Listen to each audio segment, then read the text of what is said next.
Hola chicos, bienvenidos a un nuevo video explicativo. Hoy vamos a hablar de un tema muy importante que titula Niveles de sinonimia. Dentro de este video vas a encontrar dos temas en realidad que van a ser seguidos, pues los dos temas son relativamente sencillos, por lo tanto no necesitan más tiempo de reproducción. Hoy vamos a hablar de la sinonimia y vamos a recordar que un sinónimo es una palabra cuyo significado se parece mucho al anterior, es decir, guardan una relación de significación entre palabras. En ese sentido, es importante recordar que la sinonimia es la relación semántica que se va a establecer entre dos o más palabras. Es decir, estas palabras van a compartir un mismo significado, ya sea un significado similar o un significado cercano. Muchas veces estas palabras van a poder ser intercambiables en distintos contextos. Sin embargo, es importante aclarar que para que una palabra sea considerada sinónima hay ciertos factores que influyen. Por ejemplo, el contexto, el registro del lenguaje, si es formal o es informal, la intención comunicativa con la cual estamos realizando esta oración y el matiz expresivo. En ese sentido, los sinónimos o la sinonimia se divide en tres tipos. La sinonimia total o absoluta. A esto se le llama sinonimia total o absoluta porque ambas palabras pueden sustituirse entre sí en cualquier contexto sin que cambie el significado de la oración. Es decir, yo puedo utilizar esta palabra o la otra y el significado y la forma y el contexto de la oración no va a cambiar de ninguna manera, ¿no? Unos ejemplos de sinónimos totales, por ejemplo, son morir, fallecer, iniciar, comenzar, terminar, finalizar. ¿Y cómo se puede aplicar dentro de una oración? Hay que buscar que el significado sea prácticamente idéntico, se puede intercambiar en todos los tipos de contextos y no altera el sentido del mensaje. Si yo digo Pedro falleció o Pedro murió, el significado sigue siendo el mismo, no se modifica. Luego vamos a tener a la sinonimia parcial. Se le llama parcial porque se produce cuando dos palabras tienen un significado parecido, pero solamente una puede sustituirse en ciertos contextos, ya que cada palabra mantiene un matiz distinto dependiendo del contexto en el cual se está realizando. Por ejemplo, no es lo mismo casa que vivienda, trabajo que empleo o alegre que feliz. Es importante que en la sinonimia parcial tú entiendas que el significado es similar, mas no idéntico. Ese intercambio es limitado, ya que en algunos contextos sí se va a poder utilizar y en otros no. El cambio puede alterar levemente el sentido de la oración. Si yo digo estoy feliz de verte, no puedo decir estoy alegre de verte. Tampoco puedo decir voy caminando a mi trabajo que voy caminando a mi empleo. El significado de esta palabra cambia según el contexto en el cual lo estoy utilizando. Bien, y por último vamos a tener la sinonimia contextual. Esta sinonimia contextual se da cuando dos palabras que no son sinónimas por definición adquieren un significado similar dentro de un contexto específico, es decir, van a formar una figura o metafórica. Entonces, cuando hablamos de una sinonimia contextual, estamos hablando de diferentes palabras que no comparten nada al parecer, pero que al momento de utilizarlas dentro de un contexto oracional, pues tienen un poquito de parecido. ¿Qué características va a tener? ¿Funcionan solamente como sinónimos dentro de una oración? Dependen totalmente del contexto porque no se puede utilizar cuando a mí me dé la gana.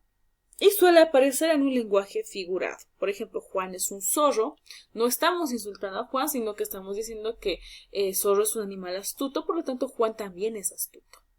Ana es una luz, no estamos diciendo que ella es un foco andante, sino que luz viene como inteligente. Ana es una persona muy inteligente. Entonces, en ese sentido, la sinonimia contextual no se aplica en todos los casos, sino que se aplica solamente en situaciones específicas, ya que las palabras mantienen un sentido literal, pero también pueden tener un sentido más metafórico. Bien, ahora vamos a pasar a lo que nos compete, que son ¿qué es la diferencia entre el tono y la actitud del hablante? Cuando hablamos de esta parte, es importante que recuerdes que el texto no depende solamente de cómo escribes o de qué se dice, sino que hay que analizar también la intención con la cual se está realizando ese texto. En ese sentido, es importante que tú aprendas a distinguir entre el tono y la actitud del hablante, ya que ambos van a influir de manera muy importante en la interpretación del mensaje. Vamos a iniciar definiendo qué es el tono del hablante. El tono del hablante es la carga emocional o valorativa con la que se transmite un mensaje, reflejando un estado de ánimo, la emoción o la postura subjetiva del emisor frente a lo que se expresa. Es decir, cómo lo está diciendo el emisor.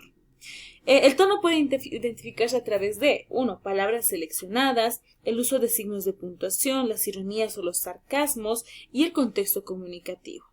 Para reconocer el tono del hablante es importante que te hagas una pregunta. ¿Con qué emoción o matiz se está expresando el mensaje? Una vez que tú ubiques esto, ahora vemos los diferentes tipos de tono. Existe el tono alegre que expresa satisfacción, entusiasmo y felicidad. El tono irónico que dice que lo contrario, es decir, está expresando lo contrario en tono de burla o sarcasmo. El tono crítico que señala errores y desacuerdos. El tono triste que refleja dolor, melancolía o pérdida. El tono agresivo que transmite enojo, ataque o confrontación. El tono neutro que es una carga emocional evidente, no hay ninguna carga, simplemente es un tono recto, un tono neutro. Y el tono reflexivo que pues te invita a la introspección y a la reflexión.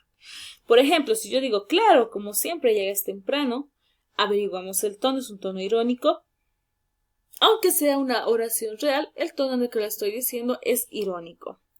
En cuanto a la actitud del hablante, también podemos decir que es la intención comunicativa que nos está guiando el mensaje. Esta va a estar relacionada con el propósito que tiene el emisor frente al receptor. La actitud del hablante responde a la pregunta, ¿para qué se emite este mensaje? ¿Para qué lo estoy diciendo? ¿Qué tipos de actitudes podemos encontrar en un hablante? Primero, la actitud informativa, cuando quiero transmitir datos, hechos u opiniones objetivas. La actitud crítica, que evalúa, juzga o cuestiona una situación o conducta. La actitud reflexiva, que invita al análisis, a pensar, a cuestionar ideas. La actitud apelativa, que busca provocar una reacción en el oyente. Y la actitud expresiva, que manifiesta sentimientos personales. Por ejemplo, si decimos, claro, como siempre llegas temprano, está en un tono irónico y está en una actitud crítica, porque estamos criticando a la persona. Entonces es importante que cuando hablemos del tono y de la actitud del hablante, es que recuerdes que el hablante no busca informar, sino reprochar una conducta. ¿Cuáles son las diferencias entre tono y actitud? El tono es la emoción del mensaje, la actitud es la intención con la cual está realizando, el tono es meramente subjetivo, la actitud es funcional porque se emite desde los gestos y los movimientos, el tono es el cómo se dice y la actitud es para qué se dice. Bien, hasta acá nuestro video. Espero que te haya sido de mucha ayuda. Gracias por tu atención.